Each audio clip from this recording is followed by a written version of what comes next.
Good morning MOM fifth sem students.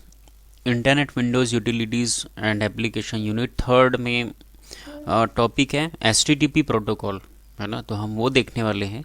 तो सर्वप्रथम आप लोगों को ये पता होना चाहिए कि प्रोटोकॉल होता क्या है कंप्यूटर में, ठीक है। तो जैसे कि मान लीजिए कोई नेटवर्क है और उस नेटवर्क में दो डिवाइसेस हैं, है ना। कोई नेटवर्क है और उस नेटवर्क में दो डिवाइसेस हैं, ठीक है। और वो दोनों के मध्य डेटा का ट्रांसफ़र हो रहा है, डेटा का इंफॉर्मेशन का आदान प्रदान हो रहा है। तो ये डेटा यहाँ से ट्रांसमिट हो करके इसके पास आएगा, फिर वो डेटा, है ना, कुछ डेटा वो यहाँ से ट्रांसमिट करेगा, फिर ये रिसीव करेगा।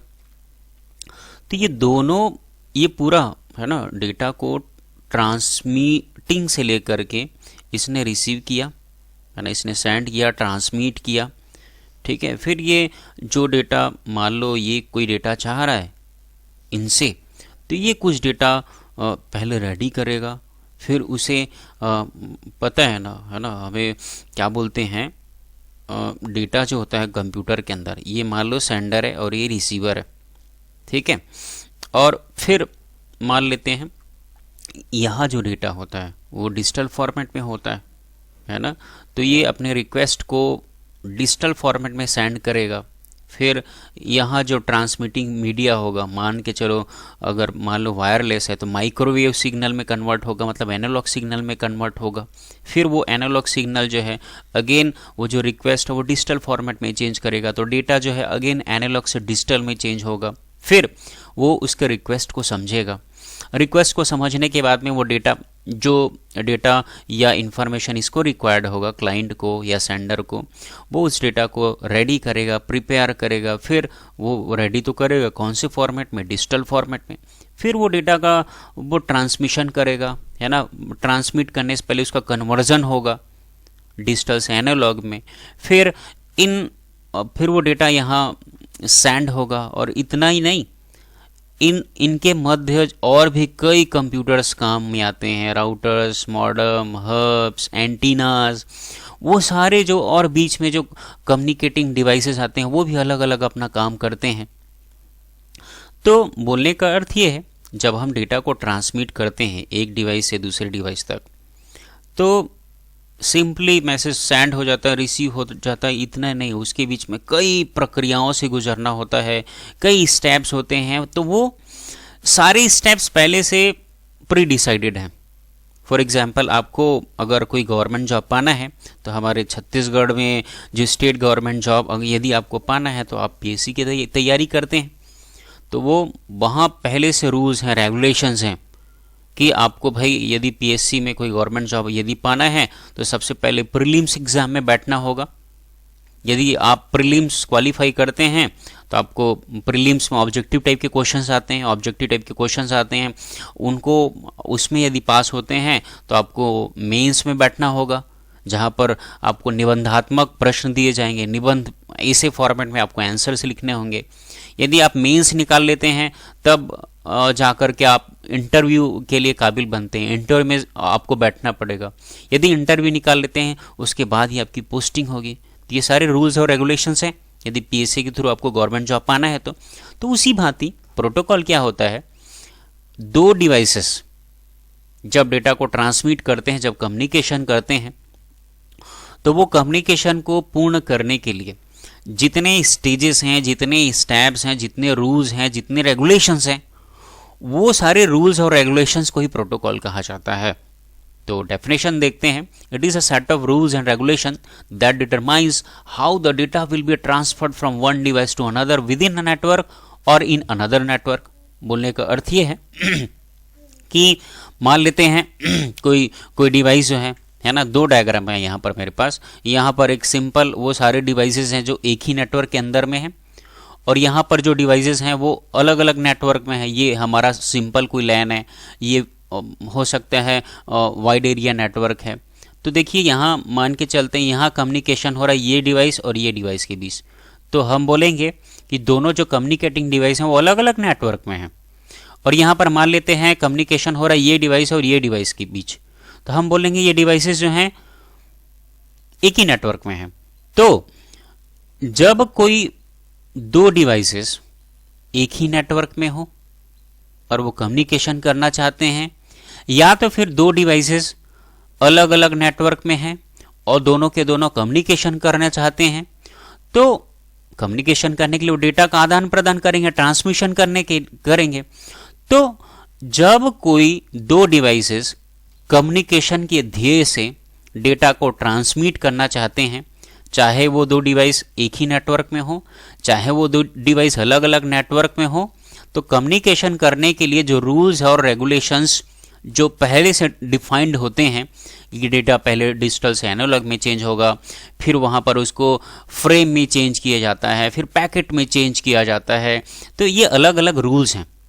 और उस डेटा को ट्रांसमिट करने के लिए इस बीच में कई नेटवर्किंग डिवाइसेस और कंप्यूटर्स लगे होते हैं, उन्हें प्रॉक्सी कहा जाता है। तो डेटा जब दो डिवाइसेस यदि एक ही नेटवर्क में हो या अलग अलग नेटवर्क में हो और दोनों के दोनों कम्युनिकेशन करना चाहते हैं, तो उस कम्युनिकेशन को पूर्ण करने के लिए जो सेट ऑफ रूल्स और रेगुलेशंस हैं उसे ही प्रोटोकॉल कहा जाता है। आई बात समझ में? जैसे किसी भी कार्य को करने के लिए एक रूल होता है, रेगुलेशन होता है। फॉर एग्जांपल यदि आप कॉलेज में जाएंगे भाई, तो आपको काउंसलिंग फॉर्म भरने होते हैं। यदि काउंसलिंग में अलॉटमेंट हो जाता है, फिर आपका डॉक्यूमेंट वेरिफिकेशन होता है। डॉक्यूमेंट वेरिफिकेशन हो जाने के बाद में आपको एक फाइनल अलॉटमेंट लेटर दिया जाता है, फीस पेमेंट करने होते हैं, फिर उसके बाद आपका एनरोलमेंट फॉर्म भरा जाता है, उसके बाद ही आपका पूरा एडमिशन सही सॉर्ट माना जाता है, समझा जाता है, आप CSVTO में किसी कोर्स के लिए एनरोल हो जाते हैं। उसी भांति जिस तरीके से एडमिशन आपका कराने के लिए कई सेट ऑफ रूल्स और रेगुलेशंस हैं, उसी भांति जब दो नेटवर्किंग डिवाइसेस जो दो डिवाइसेस हैं वो आपस में कम्युनिकेशन करना चाहते हैं, तो उसके लिए जो सेट ऑफ रूल्स और रेगुलेशन है उसे ही प्रोटोकॉल कहा जाता है। आई बात समझ में? तो आज के लेक्चर में हम लोग देखने वाले हैं what is protocol. HTTP protocol के बारे में समझेंगे, HTTP प्रोटोकॉल क्या होता है उसके कंपोनेंट के बारे में समझेंगे, प्रॉक्सी डिवाइसेस क्या होते हैं वो समझेंगे हम। तो देखते हैं HTTP प्रोटोकॉल क्या होता है। तो देखिए भाई, जब कोई नेटवर्क का जो डिवाइस है वो किसी सर्वर को रिक्वेस्ट भेजता है और सर्वर जो है उसको रिप्लाई करता है, रिस्पॉन्स देता है। मान के चलिए एक एग्जांपल बताता हूँ आपको। मान के चलिए ये आपका मशीन है, क्लाइंट है, और आप सर्वर को रिक्वेस्ट भेजते हो कि आपको इन्फॉर्मेशन चाहिए व्हाट इज़ कंप्यूटर के बारे में। तो आप रिक्वेस्ट भेजोगे, आपका क्लाइंट मशीन जो है वो रिक्वेस्ट करेगा, है ना। और फिर उसके बाद सर्वर क्या करता है, यहाँ से उसके पास खूब सारे वेब पेजेस होते हैं उसके डेटाबेस सर्वर में, ठीक है। डेटाबेस में, सर्वर के डेटाबेस में कई ऐसे डॉक्यूमेंट्स होते हैं। तो वो क्या करता है, आपको वेब पेज भेजता है, ठीक है। सर्वर क्या करता है, आपको वेब पेज भेजता है, और वो वेब पेज एक लैंग्वेज होता है HTML में बना होता है, इसीलिए इसको आप बोल सकते हो HTML डॉक्यूमेंट या तो वेब पेज बोलोगे। तो सिंपली आप किसी वेब पेज की डिमांड के लिए रिक्वेस्ट भेजते हो सर्वर को, और वो सर्वर क्या करता है, अपने डेटाबेस में से, है ना, उसके पास कई वेब पेजेस होते हैं, वीडियोस होते हैं, इमेजेस होते हैं, उनको HTML फॉर्मेट में या उसके साथ और कई अटैच डॉक्यूमेंट के साथ में वो आपको भेजता है। और यहाँ पर आपका ब्राउज़र उसको फिर सारे डॉक्यूमेंट्स को एकत्रित करता है। एकत्रित करने के बाद वीडियो को वीडियो फॉर्मेट में, इमेज को इमेज फॉर्मेट में, वेब टेक्स्ट को HTML फॉर्मेट में, ऐसे वो दिखाता है। तो ये जो ओवरऑल मैकेनिज्म है, कोई क्लाइंट कोई रिक्वेस्ट करता है और सर्वर कैसे रिस्पॉन्ड करता है, ये पूरा का पूरा जो सेट ऑफ रूल्स हैं, रेगुलेशन है, उसे HTTP बोला जाता है। HTTP तो हम बोल सकते हैं जब कोई क्लाइंट मशीन जब सर्वर को रिक्वेस्ट करता है और सर्वर जब किसी क्लाइंट को रिस्पॉन्ड करता है, तो उस दौरान जो प्रोटोकॉल का अहम रोल होता है वो HTTP प्रोटोकॉल है। तो उसी प्रोटोकॉल के बारे में हम समझने वाले हैं। HTTP stands for hypertext transfer protocol, है ना, इसका पूरा नाम होता है hypertext transfer protocol. HTTP is a protocol which allows the fetching resources such as HTML document HTML document sorry HTML protocol एक ऐसा प्रोटोकॉल है जो सर्वर से, है ना, सर्वर से जो HTML डॉक्यूमेंट्स है उसको यहाँ तक कैसे फैच किया जाना है, कैसे उसको लाना है, सर्वर कैसे प्रदान करेगा क्लाइंट को, यह निर्धारित करता है। डिजाइंड इन अर्ली 1990s, ये HTTP प्रोटोकॉल है, इसको बनाया गया 1990 के आसपास। HTTP is an extensive protocol which has evolved over a time. Extensible मतलब होता है कि जिसका समय बहुत समय से, बहुत पहले समय से किया जा रहा है, ठीक है, आज भी यूज हो रहा है। HTTP प्रोटोकॉल 1990 में बना है, तो इसीलिए इसको एक्सटेंसिबल प्रोटोकॉल बोला जा रहा है, क्योंकि ये बहुत समय से यूज में आ रहा है, ठीक। It is use to not only fetch hyper text document but also images, videos or post content to servers like with HTML form results। तो ये जो प्रोटोकॉल है सिर्फ HTML डॉक्यूमेंट्स को लाने के लिए रिस्पॉन्सिबल नहीं है, है ना, सर्वर मात्र HTML वेब पेजेस को ही नहीं भेजता है, ठीक है।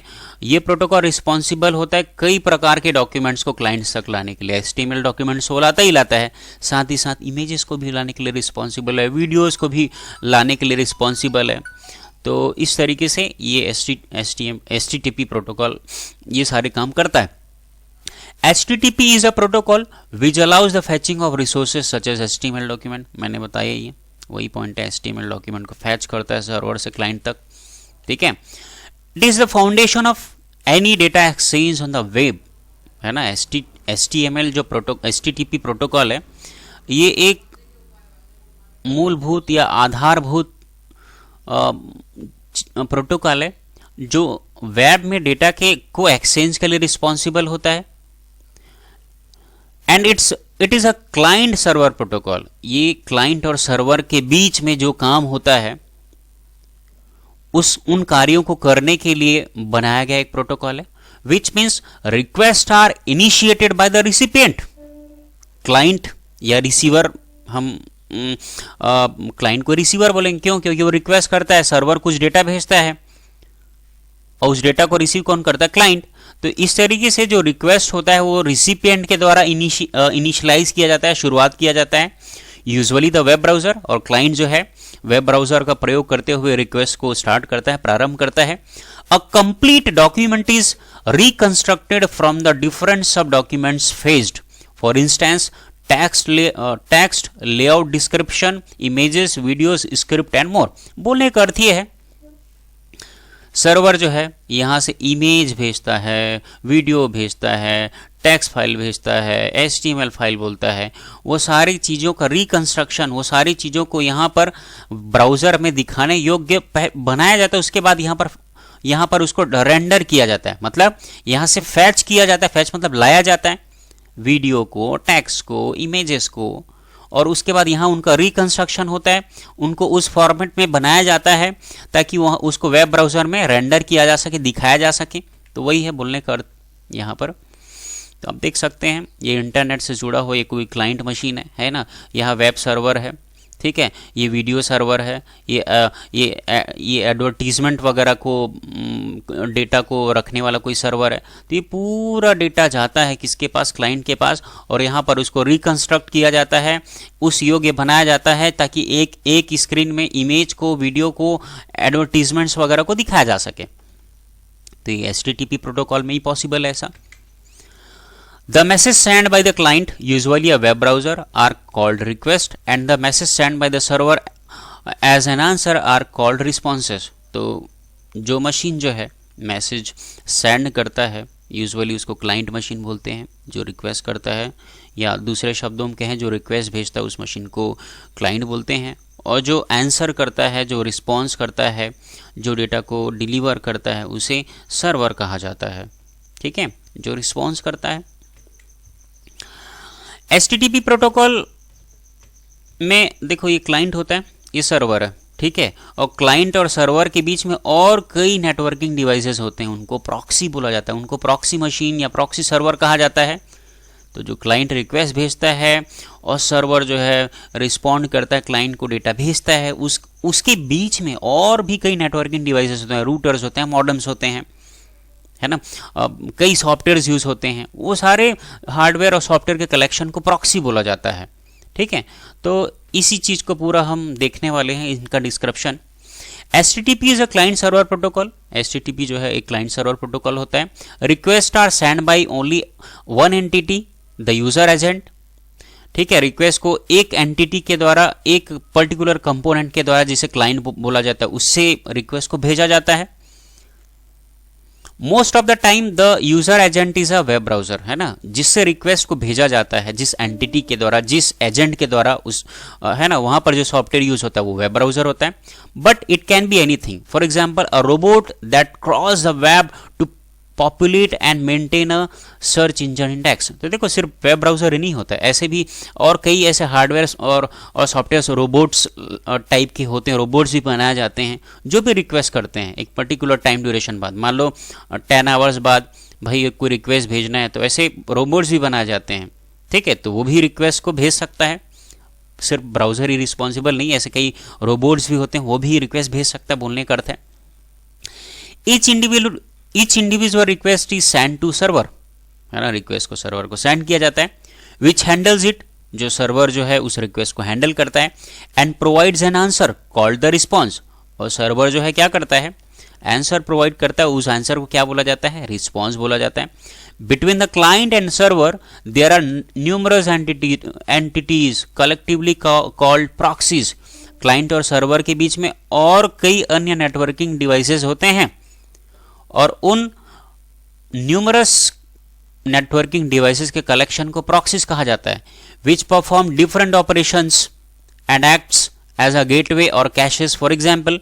ठीक है, जो कई प्रकार के ऑपरेशंस करते हैं गेटवे की तरह, है ना। गेटवे का मतलब ये होता है प्रोवाइड करता है, मान लो 4 रास्ते हैं और वो डेटा जो 4 रास्ते में से नंबर 1 रास्ते से जाएगा, 2 से जाएगा, 3 से जाएगा, 4 से जाएगा, इस तरीके का गेटवे का कार्य करता है। कैशेस का काम करता है।